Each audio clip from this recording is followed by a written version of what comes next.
To futures study centre Salem உங்களை அன்புடன் வரவேற்கிறது. இன்று நாம் காண இருக்கும் பகுதி UG TET PRT Tamil online class அழகு 1 மொழி வரலாறு வட்டார மாவட்ட மொழித்தன்மைகள் பகுதி 3 தான் பார்க்குறோம். கடந்த வகுப்பில் என்ன பார்த்தோம்?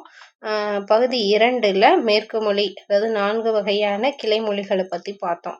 அதோட தொடர்ச்சி தான் இப்போ பார்க்குறோம். மொழி வரலாறு வட்டார மாவட்ட மொழியின் தன்மைகள், வட்டார மொழிகளும் மாவட்ட மொழிகளின் தன்மை தான் பார்த்தோம். இப்போ நம்ம பார்க்கறது சமூக கிளைமொழி. சமூக கிளைமொழி இந்திய சமூகம் சாதி அடிப்படையில் அமைந்ததாகவும் சமூக அமைப்பில் பிராமணர்கள் உயர்ந்தோராகவும் அரசினங்கள் தாழ்ந்தோராகவும் கருதப்படுகின்றனர். பிராமணர்கள் சமய சடங்குகளில் ஈடுபட்டதால் தூய்மையுடையவர்களாகவும் உயர்ந்தோர்களாகவும் கருதப்பட்டனர். அந்த சமூக கிளைமொழியில் முதல் பார்க்கறது பிராமணர் சமூகம். ஓகேங்களா? சமூக கிளைமொழியில் முதலில் நம்ம பார்க்கறது பிராமணர் சமூகம். சமூக உயர்வு தாழ்வுக்கு ஏற்ப பேச்சு மொழி வேறுபடலாயிற்று. பிராமணர்கள் வாழ்ந்தது போன்று பல்லாண்டு காலமாக அக்ரஹாரம் போன்ற இடங்களில் தனித்து அரசினங்களும் மற்றவர்களிலிருந்தும் தனித்து சேரியில் வாழ்கின்றனர். அப்போ பிராமணர்கள் வாழ்கின்ற பகுதியே அக்ரஹாரம் என்றும், சரிங்களா, அரசினங்கள் வாழக்கூடிய பகுதி சேரி என்றும் சொல்லுங்களா. அவர்களது பேச்சில் அதிக வேறுபாடு காணப்பட்டது. பிராமணர்கள் பேச்சிலும் அரசினங்கள் பேச்சிலும் வேறுபாடு காணப்பட்டது. இப்படி வேறுபாடு காணப்பட்டது தான் ஜூல்ஸ் பிளாக் 1910 அவர்கள் எழுதிய கட்டுரை ஒன்றில் பிராமணர் அல்லாதோர் அரசின் என்ற 3 சமூகங்களுக்கிடையே உள்ள பேச்சு வேறுபாட்டை குறிப்பிட்டுள்ளார். பிராமணர் அல்லாதோர் அரசின் என்ற 3 சமூகங்களுக்கிடையே, ஓகேங்களா, சமூக கிளைமொழின்னு சொல்ற சமூகங்களுக்கிடையே உள்ள பேச்சுகளை பற்றி வேறுபாடை குறிப்பிட்டவர் யாருன்னா ஜூல்ஸ் பிளாக் 1910 சொல்லியிருக்காரு. அப்போ தமிழ் சமூக கிளைமொழிகள் குறித்து William Bright, McCormack, A K. Ramanujam, Shanmugam Pillai, Srinivasa Verma, Karunakaram, Sakthivel போன்றோர் ஆராய்ந்தனர். சக்திவேல், சரிங்களா, மொழி வரலாறு படிக்கிறவங்க சக்திவேல், இவங்க எல்லாருமே சேர்ந்து என்ன பண்ணியிருக்காங்க, தமிழ் சமூக கிளைமொழிகள் அப்படின்ற தலைப்பில் ஆய்வு செஞ்சுருக்காங்க. சரிங்களா. அதில் முதலாமல் நம்ம பார்க்கக்கூடிய சமூக கிளைமொழியில் பிராமணர் பேச்சு தமிழ். பிராமணர்கள் சமய மொழியிலான வடமொழியையும் மொழியாளர்களாக விளங்குகின்றனர்.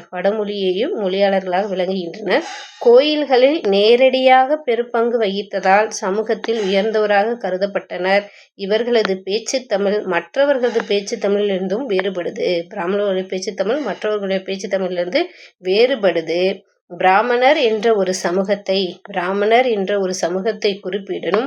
ஐயர், ஐயங்கார் என்ற 2 பிரிவு இருக்கு. பிராமணர்லேயே 2 பிரிவுகள் இருக்கு. ஐயர், ஐயங்கார் அப்படின்ற 2 பிரிவுகள் இருக்கு. ஐயர், ஐயங்கார் முறையே சைவ சமயத்தையும் வைணவ சமயத்தையும், அதாவது சிவனை வழிபடுவர்கள் ஐயர் என்றும், பெருமாளை வழிபடுவர் ஐயங்கார் என்ற சமயத்தையும் பின்பற்றுவதால் வேறுபாட்டை காணலாம். இருப்பினும் இவ்விரு அவர்களுடைய சொற்களஞ்சியத்திலும் பிரிவினிடையே ஒலி அமைப்பிலும் இலக்கண அமைப்பிலும் ஒற்றுமை இருப்பதை காணலாம். இந்த ஐயர், ஐயங்கார் சைவமாம் வைணவ சமயமாக இருந்தாலும் ஒலியின அமைப்பிலும் இலக்கண அமைப்பிலும் ஒற்றுமை இருப்பதை காணலாம் அப்படின்னு சொல்றாங்க. சரிங்களா. அப்ப ஐயர், ஐயங்கார் அவங்களுடைய முறையை சொல்றாங்க பாருங்க. ஐயர் தரிசனம் அப்படின்றத சேவை என்ற சொல்லாலும், சமையல் அப்படின்றத ஐயர் சமையல்னு சொல்லப்பட்டதை தளிகை அப்படின்றத சொல்றாங்க. ஐயங்கார்ல பாயாசம்னு சொல்லக்கூடிய ஐயர் முறையில பாயாசம்னு சொல்றது, ஐயங்கார்ல திருக்கண்ணமுது அப்படின்னு சொல்றாங்க. புளிசாதம் அப்படின்னு சொல்றது ஐயர், புளியோதரை என்பது ஐயங்கார் முறை, தயிர் சாதம் அப்படின்றது ஐயர் முறை, தெத்தியோணம் அப்படின்றது ஐயங்கார், பொணம் அப்படின்றது ஐயர், சவம் அப்படின்றது ஐயங்கார், பைஸ்டே அப்படின்றது ஐயர், ஆத்துக்காகாது அப்படின்னு அபிஷ்டுன்னு சொல்லுவோம்ல, அதுதான் அது ஐயர். இது ஆத்துக்கு ஆகாதுன்னு சொல்றது ஐயங்கார். வரன் அப்படின்றது ஐயர், மாப்பிள்ளை அப்படின்றது ஐயங்கார், சுவாமி அப்படின்றது ஐயர், பெருமாள் அப்படின்றது ஐயங்கார். அப்போ சுவாமி அப்படின்றது சிவனையும், பெருமாள் என்பது திருமாலையும் குறிக்கக்கூடிய சொல்றது. உபவாசம் அப்படின்றது ஐயர், பட்டினி, ஓகேங்க, இறைவனுக்காக உபவாசம் இருங்கள்னு சொன்னால் அது ஐயர் மொழி. அதே பட்டினி இருங்கள் அப்படின்னு சொன்னால் அது ஐயங்கார் மொழி. சரிங்களா? அப்ப ஒரு சொல்லில் ஒலிப்புடைய சொற்கள் ஒன்றாக இருந்தாலும் அதில் ஒலிக்கக்கூடிய சொல்லோட வேறுபாடு காணப்படுது. ஐயர், ஐயங்கார். ஐயர், ஐயங்கார். ஐயங்கார்ல தரிசனம், சேவை, சமையல், தாளிகை. அப்ப நமக்கு வினாக்கள் எப்படி கேட்கலாம்னா, ஐயங்கார்ல சமையல் என்ற சொல் எவ்வாறு ஐயர் முறை ஐயங்கார் ஐயர்ல சமையல் என்ற சொல் ஐயங்கார்ல எவ்வாறு சொல்லப்படுது? தளிகை. பாயாசம் அப்படின்றது எம்மொழி சொல். ஐயர் மொழியா ஐயங்கார் மொழியான்னு கேட்கலாம். பாயாசம் என்பது ஐயர் மொழி. திருக்கண் அமுது அப்படின்றது ஐயங்கார் மொழி. சரி, எப்படி வினாக்கள் கேட்கலாம். இதையும் கொஞ்சம் பார்த்துக்கணும். இதோட உயிர் ஒலிகள்னு பார்த்தா மற்ற ஒலிகள் மொழியை மற்ற கிளைமொழிகள் பார்த்து ஈகாரம் ஓ ஏ ஓ ஆ என்ற மொழியும் மெய்யெண்களும் அதோட வடமொழிகள் கலந்து இஷ் இக்ஷ் இக் ஹக் சவுண்டு அப்படின்ற வடமொழி மெய்யெழுத்துக்களோடு வடமொழி எழுத்துக்களும் இணைந்து இருக்கும். வடமொழி மெய்யெழுத்துக்களும் இணைந்து இருக்கும். வேறு எதுவும் மாற்றங்கள் இல்லை. உயிர் ஒலி உயிர் ஒலியன்களாலும் சரி மெய்யெண்களாலும் வேறு மாற்றம் இல்லை. அப்போ ஒலிப்புடைய தடை ஒலிகள் பிராமணர் பேச்சில் தனி ஒலியன்களாக உள்ளது. இது வினாப்பகுதி. ஒலிப்புடைய தடை ஒலியல்கள் பிராமணருடைய பேச்சில் தனி ஒலியன்களாக இருக்கு. இது முக்கியமான பகுதி. அடுத்து இக்ஸு இஹ் இஜ் போன்ற பேச்சு வழக்கில் காணப்படுது. மெய்யொலியன்கள் மொழி முதலில் மயங்கவும் செய்கிறது. மெய்யொலியன்கள் என செய்து மொழிக்கு முதல்ல மயங்கவும் செய்து. மூவிட பெயர்களில் தன்மை முன்னிலை படர்க்கை தனிமை முன்னிலை பெயர்கள் வேற்றுமை வடிவங்களிலும் படர்க்கை பெயர்கள் எழுவாய் வடிவிலும் மாற்றமடைகிறது. இது முக்கியமான பகுதி. சரிங்களா? அப்ப பாருங்க, மூவிட பெயர்கள் தன்மை முன்னிலை படற்கைன்னு 3 இருக்கு. அதுல தன்மையும் முன்னிலையோ வேற்றுமை வடிவத்திலையும் படற்கை எழுவாய் வடிவத்திலும் மாற்றமடையுது. இப்ப பாருங்க, தன்மை அப்படின்ல நேக்கு 4ஆம் வேற்றுமை. நேக்கு அப்படின்றது 4ஆம் வேற்றுமையில ஒருமை. முன்னிலை நோக்கு அப்படின்றது 4ஆம் வேற்றுமையில ஒருமை. ஓகே. அதே படற்கையில அவன் ஆண்பால் ஒருமை. அவன் ஆண்பால் ஒருமை. அதை தான் சொல்றாங்க. தன்மை முன்னிலையும் வேற்றுமை வடிவமும் படற்கை அப்படின்றது எழுவாய் வடிவிலும். எழுவாய்னா அவன் ஆண்பால் ஒருமை அப்படின்ற ஒருமைப்பாடுல சொல்றப்ப மாறுபடுது. நேக்கு அப்படின்றது தன்மை நிலை. நோக்கு அப்படின்றது முன்னிலை நிலை. அதே அவன் என்பது படற்கை நிலை. அதுதான் சொல்றாங்க. மூவிட பெயர்களில் தன்மை முன்னிலை பெயர்கள் வேற்றுமை வடிவிலும் தன்மை முன்னிலை பெயர்கள் வேற்றுமை வடிவிலும் இந்த படற்கை என்பது தனி எழுவாய் வடிவங்களை பெற்றிருக்கு. இது முக்கியமான வினாப்பகுதி. ஓகே. அதனால படிக்கிறப்பையும் குறிப்பெடுத்துக்கங்க. முக்கியமான பாயிண்ட்ஸை குறிப்பெடுத்து படிச்சுட்டா ஈஸியாக இருக்கு. அவ என் பெண்பால் ஒருமை. அவா உயர் பன்மை. அவங்க மிக உயர் பன்மை. அப்போ அவ என்பது பெண்பாலில் இருக்கக்கூடிய ஒருமை பெயர்கள். அவா அப்படின்றது உயர் நிலையில் இருக்கக்கூடிய பன்மை பெயர்கள். சரிங்களா? அவங்க அப்படின்னா மிக உயர்வாக ஒரு மரியாதை நிமித்தமாக சொல்லக்கூடிய பன்மை பெயர்கள். இந்த பெயர்களையும் நம்ம பார்த்துக்கணும். அப்ப அவ என்பது என்ன அப்படின்னு கேட்கலாம். பெண்பால் ஒருமை. அவா என்பது உயர்நிலை பன்மை. அவங்கன்றது உயர்நிலை மிக உயர்நிலை பன்மை சொல்லாக இருக்கு. சரியா? அப்ப நேர் வந்தீர், நீங்கள் வந்தேல், அவ வந்தா, அவர் வந்தார். அப்ப சித்தே, துளியண்டோ, எதிர்க்க, துறக்கே போன்ற சொற்களும் அளம்பு, வேய், சேவி, லாந்து போன்ற வினை சொற்களும் இவர்களது பேச்சு தமிழில் அதிகம் காணப்படுகிறது. அப்ப இவர்களுடைய பேச்சு பிராமணருடைய பேச்சு தமிழில் அதிகமாக காணக்கூடிய சொற்கள் என்னன்னு சொல்லி கேட்கலாம். அது வினை சொற்கள். அது என்னது? வேய், சேவி, லாந்து, அளம்புன்ற வினை சொற்கள் அதிகமாக காணப்படுது அவர்களுடைய பேச்சு வழக்கில். அதையும் பார்த்துக்கணும். அப்போ ஒரு சில சொற்கள் கொடுத்துருக்காங்க பாருங்க.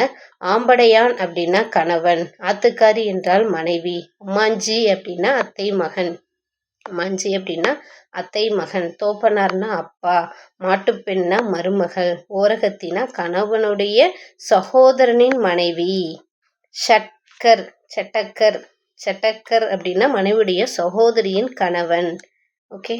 அப்போ இதையும் பார்த்துக்கணும். இதில் ஏதாவது ஒன்று கொடுத்து என்ன ரிலேஷன்ஷிப்னு பற்றி நேம் கேட்கலாம். அடுத்து மருமான் அப்படின்னா சகோதரியின் மகள்.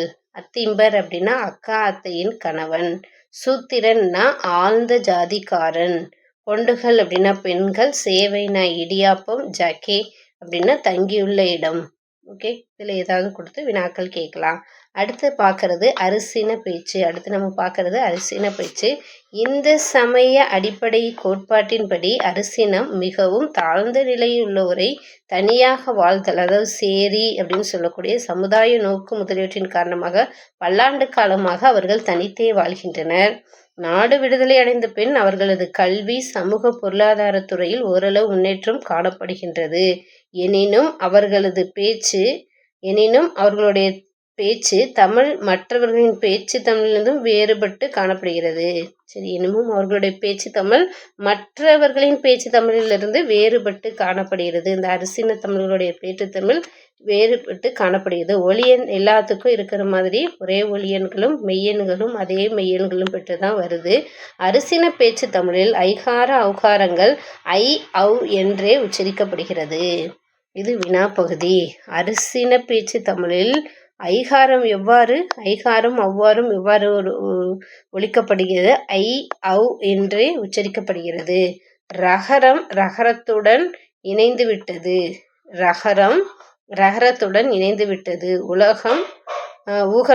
உகரம் விகரமாதல். அப்படிதான். உகரம் முக்கியம் அப்படின்னா முக்கியம். புல்லு பில்லு, காசு காசி. அதே மாதிரி லகரம்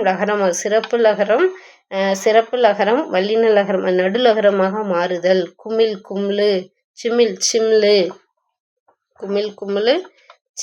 சிம்லு அப்படின்லாம் மாறுபடுது. இது எதுலன்னு கேட்பாங்க. சரிங்களா? எவ்வகை கிளைமொழியிலன்னு வினா கேட்பாங்க. லகரமாக மாறல். கேள்வி இடையில் வரும் பகரம் வகரமாக மாறுதல். இடையில் வரும் பகரம் வகரமாக மாறல். கோபம் பாவம் பவம். பெண்பால் விகுதியாக ஈ, இச்சு, இத்தி இவர்களுடைய பேச்சு வழக்கில் காணப்படுகிறது.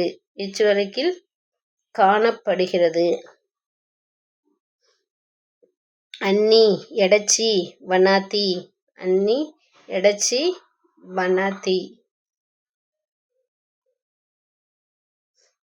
ஓகே, அன்னி எடச்சி வண்ணாத்தி அப்படின்ற சொற்கள்லாம் பெண்பால் விகுதியாக இவர்களது பேச்சு வழக்கில் காணப்படுகிறது.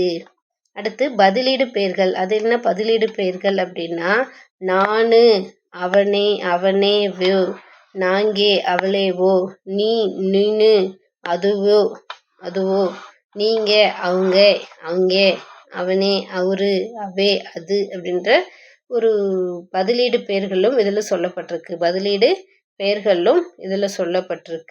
இதன் தொடர்ச்சியாக உறவுமுறை சொற்கள் பெயராக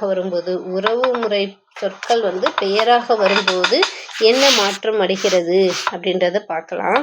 அதாவது வினைமுற்று அஃறிணை வடிவத்தில் இவர்களது பேச்சு தமிழில் காணப்படுகிறது. எங்கே அண்ணே வந்துச்சு, எங்கே ஆத்தா சொல்லுச்சு அப்படின்னு பார்க்குறப்ப எங்கே அண்ணே வந்துச்சு அப்படின்ற அந்த சொல் எப்படி இருக்குது? வினைமுற்று அஃறிணை வடிவத்தில் இவர்களது பேச்சு தமிழில் காணப்படுது. எங்கே ஆத்தா சொல்லுச்சு, வந்துச்சு, சொல்லுச்சு அப்படின்றது எப்படி இருக்குது? வினை சொல் ஒரு வினைமுற்று அஃறிணை வடிவத்தில் இருக்குது. சொல்லுச்சு, கேட்டுச்சு, பார்த்துச்சு, சாப்பிட்டுச்சு, ஓடுச்சு அப்படின்னு சொல்லிட்டு அஃறிணை சொற்கள் சொல்லப்படுது. அடுத்து பல சொற்களில் வடிவ மாற்றத்தையும் காணலாம். பல சொற்கள் என்ன செஞ்சுருக்காங்க? புதிய வடிவ மாற்றத்தை ஓகேங்களா காணலாம். அப்போ வடக்கு முகமாக அப்படின்னா வடக்கோமா, அம்மாத்திரம் அப்படின்னா அம்மான், அப்பொழுதுனா அப்பே, இம்மாத்திரம் அப்படின்னா இம்மான், இப்பொழுது இப்பே.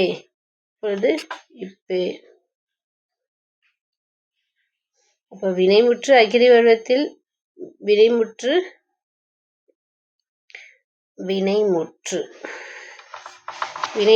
அஃறிணை வடிவத்தில் இவர்களுடைய பேச்சு தமிழில் காணப்படுகிறது. யாருடைய பேச்சு தமிழில் காணப்படுகிறது? அரிசின மக்களின் பேச்சு தமிழில் காணப்படுகிறது. வினைமுற்று உறவுமுறை சொற்கள் பெயராக வரும்போது வினைமுற்று அஃறிணை வடிவில் இவர்களுடைய பேச்சு தமிழில் காணப்படுகிறது. எங்கே அண்ணே வந்துச்சு, எங்கே ஆத்தா சொல்லுச்சு.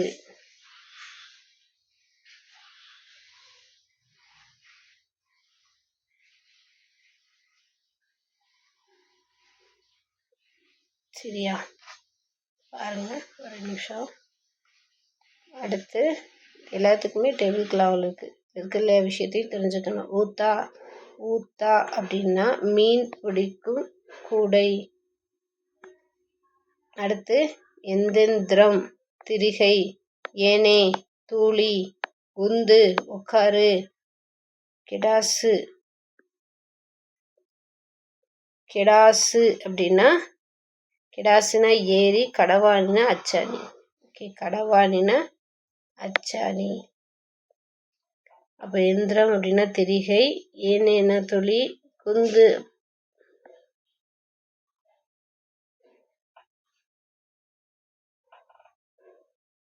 கிடாசுனா ஏரி, கடவானினா அச்சாணி. சொல்லலாம் கொஞ்சம் பார்த்துக்கணும். அடுத்து திரட்டி அப்படின்னா பூ பெய்தல், பிசின் அப்படின்னா கோந்து, மச்சினா மனைவியின் தங்கை, முத்துக்கான் அப்படின்னா பெரிய வீடு, வாசாங்கு அப்படின்னா பெரிய வாசாங்கு. ஓகேவா? வாசாங்கு அப்படின்னா திட்டுதல், வேசகாலு அப்படின்னா வெயில் காலம். அப்போ இந்த சொற்களை கொஞ்சம் பழக்கப்படுத்திக்கிட்டா ஈஸியாக இருக்கும். திரட்டினா பூ பெய்தல், பிசின்னா பெரிய, ஓகேவா? முத்துக்கன்னா பெரிய வீடு, வசாங்கு அப்படின்னா பெரிய வீடு, வாசாங்கு அப்படின்னா திட்டுதல், வேசகாடு.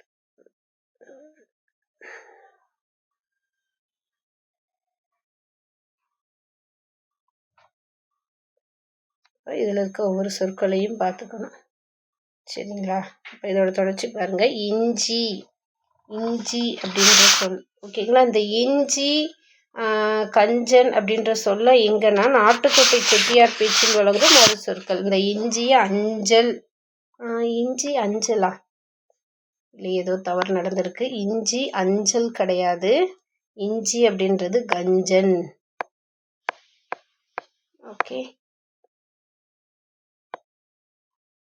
கஞ்சன். இஞ்சினா கஞ்சன், எகுடுனா எனக்கு, ஏவாம்னா குற்றம், கம்லா அப்படின்னா மந்தாரமாக, அப்பத்தா ஆயி அப்பாவின் தாய்.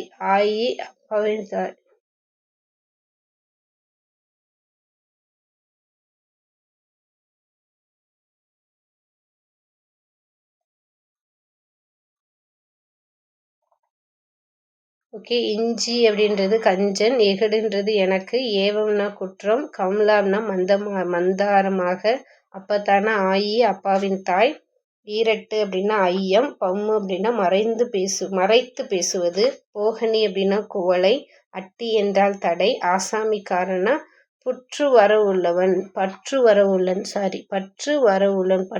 உள்ளவனை தான் என்ன சொல்றாங்க? ஆசாமிக்காரன் அப்படின்னு சொல்றாங்க.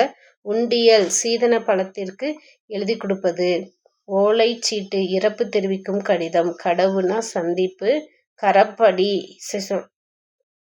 சரியா, கரப்படினா வரிசைப்படி, மக்கள் ஓலைனா இசை பிடிமானம் எழுதுகின்ற ஓலை, காவல் மேட்டு பள்ளமான இடம். ஓகே, கவல் அப்படின்னா மேடு பள்ளமான இடம், காவானக்கால் அப்படின்னா திருமண பந்தல். ஓகேவா? இதுக்கு முன்னாடி நாட்டுக்கொட்டி செட்டியில் என்ன பார்த்தோம்? அமங்கல சொல்லுக்கு என்ன பெயர், அவங்க பயன்படுத்துகிற அந்த கொட்டகை அப்படின்றது அமங்கல சொல்லுக்கு என்ன சொல்லும். ஓகே, அந்த செய்தியை பார்த்தா அதே மாதிரி தான் இங்கே நாட்டுக்கொட்டை செட்டி என்ன சொல்கிறாங்க? மங்கள ஓலைனா இசை பிடிமானம் கொண்டு எழுதக்கூடிய ஓலை, காவனக்கல் அப்படின்னா திருமண பந்தல். இதுவும் ஒரு வகையான பந்தலோட பெயர் தான் காவனக்கல். ஓகேவா? அப்போ பந்தலை பற்றி எங்கெல்லாம் சொல்கிறாங்கன்றது ஓவரால் கொஞ்சம் ஹிண்ட்ஸ் எடுத்துக்கிட்டா ஈஸியாக இருக்கும். அடுத்து கைப்பொட்டி, ரொக்க மரப்பட்டி, சமத்தி, திறமைசாலி, தாக்கல், செய்தி, தும்பு, தாலி, தொலைப்பயணம்.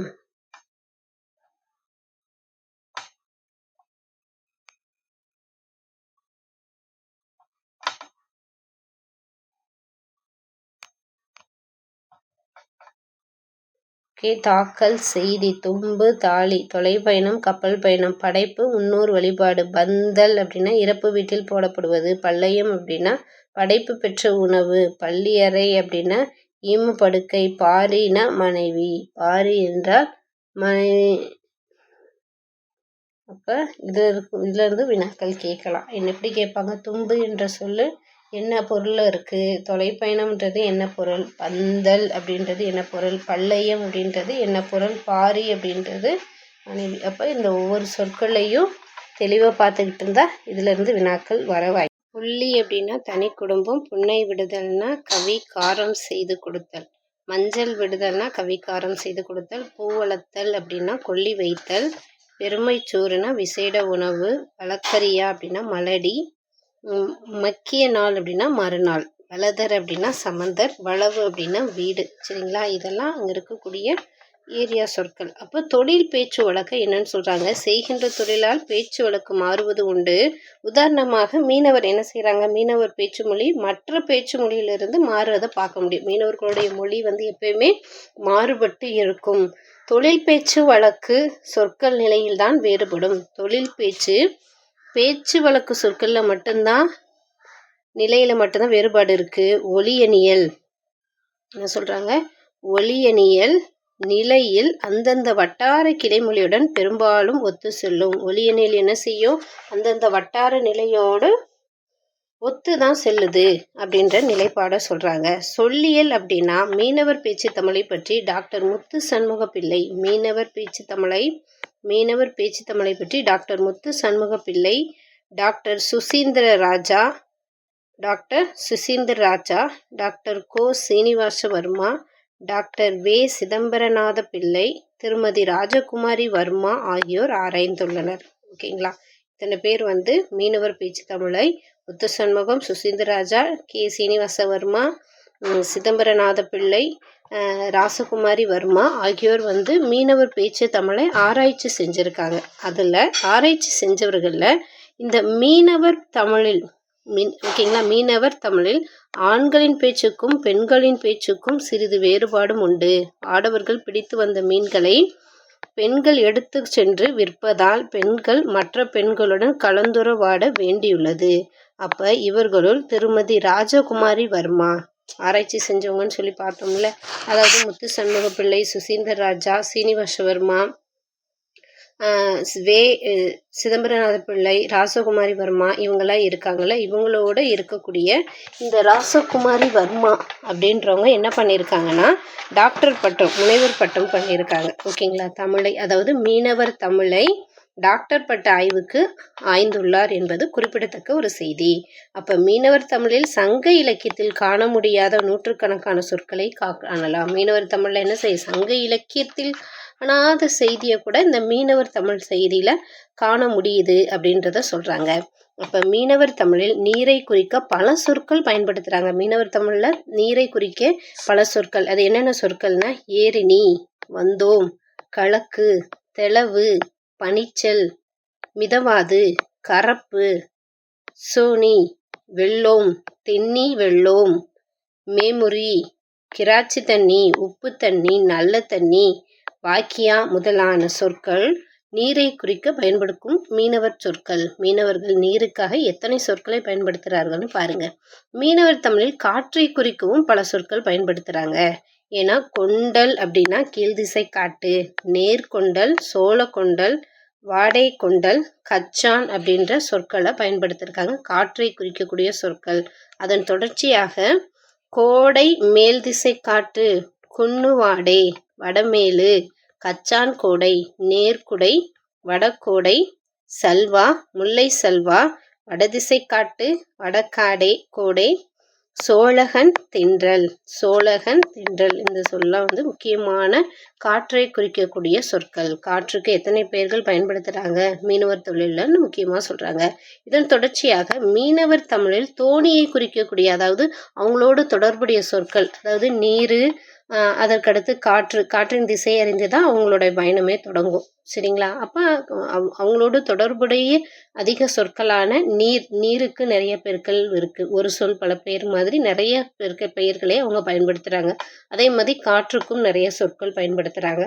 அதே மாதிரி தோணியை குறிக்க சொல் ஆசின் தோணி, கல் அசினி, கொட்டாச்சி ஆசினி, பூவாசினி, சீனி தோணி, பொண்ணு தோணி, மகத்தோணி, மகந்தோணி அப்படின்னு சொல்லிட்டு நிறைய தோணிகள் பெயர்களும் சொல்லப்படுது. சரிங்களா? அப்போ இன்றைய பகுதியில் நம்ம என்ன பார்த்தோம் அப்படின்னா, சமூக கிளைமொழி, சமூகம் சார்ந்து இருக்கக்கூடிய கிளைமொழிகள் என்ன, அந்த கிளைமொழிகள் என்ன செய்தி சொல்லப்படுது அப்படின்றதான் பார்த்தோம். இதோட பயிற்சி வினா பார்க்கலாம். பிராமணர், ஓகேங்களா? இதோட பயிற்சி வினா என்னன்னா, பிராமணர் அல்லோதோர், அரிசின் என்ற 3 சமூகங்களுக்கிடையே உள்ள பேச்சு வேறுபாட்டை குறிப்பிட்டவர் யார் அப்படின்னு சொல்லி கேட்குறாங்க. ஜூல்ஸ் பிளாக்கா, கால்ட்வெல்லா, பிரைட்டா, மேஹர்மா. ஜூல்ஸ் பிளாக் தான் என்ன பண்ணியிருக்காரு, பிராமணர் அல்லாதோர், அரிசின் என்ற 3 சமூகங்களுக்கிடையுள்ள பேச்சு வேறுபாட்டை சொன்னவர் யாரு, ஜூல்ஸ் பிளாக். இவர் தான் 3 பேருடைய பேச்சு வேறுபாட்டை பற்றி சொல்லியிருக்காரு. அதற்கடுத்து பயிற்சி வினா 2. உறவுமுறை சொற்கள் பெயராக வரும்போது வினைமுற்று அஃறிணை வடிவத்தில் யாருடைய பேச்சு தமிழில் காணப்படுகிறது? உறவுமுறை சொற்கள் பெயராக வரும்போது வினைமுற்று என்னது, அஃறிணை வடிவில் வருகிறது. உறவுமுறை சொற்கள் பெயராக வரும்போது வினைமுற்று அஃறிணை வடிவில் இவர் பேச்சில் காணப்படுகிறது. யாருடைய பேச்சில்? அரிசினர் பேச்சில் தான் இந்த வேற்றுமை காப்பணும். பிராமணர் பேச்சில் கிடையாது. அரிசினர் பேச்சு மொழியில தான் உறவுமுறை சொற்களை பெயராக சொல்லும்போது வினைமுற்ற அஃறிணை வடிவத்தில் அவங்க பயன்படுத்துகிறாங்க. அது அரிசின பேச்சு மொழி. பயிற்சி வினா 3. காவனக்கால் என்பது செட்டியார் பேச்சு மொழியின் பொருள் யாது? செட்டியார் பேச்சு மொழி, ஓகேங்களா? நாட்டுக்கோட்டை செட்டின்னு சொல்லுவோம்ல, இந்த நாட்டுக்கோட்டை செட்டியார் பேச்சு மொழியில காவானக்கல் அப்படின்றது என்ன சொல் அப்படின்னு சொல்லி கேட்குறாங்க. காவானக்கல் அப்படின்றது எதை குறிக்கக்கூடிய சொல்? ஏற்கனவே பந்தல், கொட்டகை அப்படின்றதெல்லாம் நிறைய பார்த்துருக்கோம். அந்த பந்தல் அப்படின்னா திருமண பந்தல், நல்ல காரியங்களுக்காக போடக்கூடிய அந்த பந்தலை தான் காவனக்கால் அப்படின்னு சொல்கிறாங்க. காவனக்கால் அப்படின்ற சொல் நாட்டுக்கோட்டை செட்டியார் பயன்படுத்தக்கூடிய ஒரு முறை, பேச்சு முறை. அடுத்து பயிற்சி வினா 4. மீனவர் தமிழை டாக்டர் பட்ட ஆய்வு மேற்கொண்டவர் யார் அப்படின்னா ராசகுமாரி வர்மா. டாக்டர் ராசகுமாரி வர்மா அவங்க தான். நிறைய பேர் முத்துசண்முகம், சீனிவாச சர்மா, சிதம்பரம் பிள்ளை இவங்க எல்லாருமே மீனவ தமிழை பற்றி ஆய்வு செஞ்சுருக்காங்க. ஆனால் அது டாக்டர் பட்ட ஆய்வு வரைக்கும் மேற்கொண்டவங்க யாருன்னா ராசகுமாரி வர்மா. அவங்க தான் டாக்டர் பட்டக்கு முனைவர் பட்ட ஆய்வு செஞ்சுருக்காங்க. அடுத்து பயிற்சி வினா 5. மீனவர் தமிழில் நீரை குறிக்கும் சொல் யாது? மீனவர் தமிழில் நீரை குறிக்கும் சொல் போகனி, பனிச்சல், பழனி, கச்சான். இந்த கச்சான் அப்படின்றதெல்லாம் என்ன, ஒவ்வொன்றும் ஒவ்வொரு சொல்லை குறிக்கக்கூடியது. சரிங்களா? அப்போ இந்த போகனி அப்படின்றது குவளையை குறிக்கக்கூடிய நாட்டுக்கொட்டை செட்டியோட சொற்கள். சரிங்களா? ஒவ்வொன்றும் ஒவ்வொன்று, ஓகேவா? அதில் இந்த பனிச்சல் அப்படின்றது தான் மீனவர் தமிழில் நீரை குறிக்கக்கூடிய சொல். பனிச்சல் அப்படின்றது தான் மீனவர் தமிழில் நீரை குறிக்கக்கூடிய ஒரு சொல்லாக பார்க்கப்படுது. சரிங்களா? இதோட இந்த அலகு 3, அதாவது பகுதி 3, அதாவது வட்டார மாவட்ட மொழித்தன்மையில் பகுதி 3 நிறைவு பெறுது. இதன் தொடர்ச்சியாக பகுதி 4ல் மற்ற செய்தியை பார்ப்போம். பகுதி 4ல் என்ன செய்தியெல்லாம் நம்ம பார்ப்போம் அப்படின்னா, மொழியின் மாவட்டம் அப்படின்ற ஒரு தலைப்பில் ஒரு செய்தி, அதாவது மொழியோட நிலைப்பாடுகளை பார்ப்போம். ஓகேங்களா? தனி நிலை, ஒட்டு நிலை, பிணைப்பு நிலை அப்படின்னு சொல்லிட்டு அது சார்ந்த பகுதியை பார்ப்போம். அதோட தொடர்ச்சியாக திராவிட மொழி குடும்பங்களை பற்றி செய்தி பார்ப்போம். நிறைய செய்தி இதோட தொடர்ச்சி இருக்குது. இனி அடுத்தடுத்த காணொலியில் சந்திப்போம். எப்பயுமே நிறைவு பகுதியில் ஒரு நற்சிந்தனை சொல்வது வழக்கம். இன்றைய சிந்தனை, அனைத்து சக்தியும் உங்களுக்கு உள்ளது. சரியா? ஒரு நல்ல காரியத்தை, ஒரு முயற்சி, ஓகேங்களா? தேர்வை நோக்கி பயணிக்கும் நீங்களுக்கு அனைத்து சக்தியும் உங்களுக்கு, எதையும் எதிர்கொள்ள தைரியம் உங்களுக்கும் இருக்குது. நீங்கள் எதையும் சாதிக்க முடியும், அதை நம்புங்கள். முதல்ல என்னால் எதையும் சாதிக்க முடியும் அப்படின்றத நம்புங்கள். நீங்கள் பலவீனமா என்று ஒருபோதும் நம்பாதீர்கள். நம்மளாலாம் முடியுமா, நம்மளாலாம் சாதிக்க முடியுமா, நம்மளெல்லாம் வெற்றி அடைய முடியுமா அப்படின்ற அந்த பலவீனம் உங்களுக்குள்ளே இருக்கக்கூடாது. உங்களால் முடியுன்ற எண்ணத்தோடே இருங்க அப்படின்னு விவேகானந்தர் சொல்கிறாரு. அந்த பொன்மொழியோட இன்றைய காணொளி நிறைவு பெறுது. மீண்டும் ஒரு காணொளியில் சந்திப்போம். நன்றி.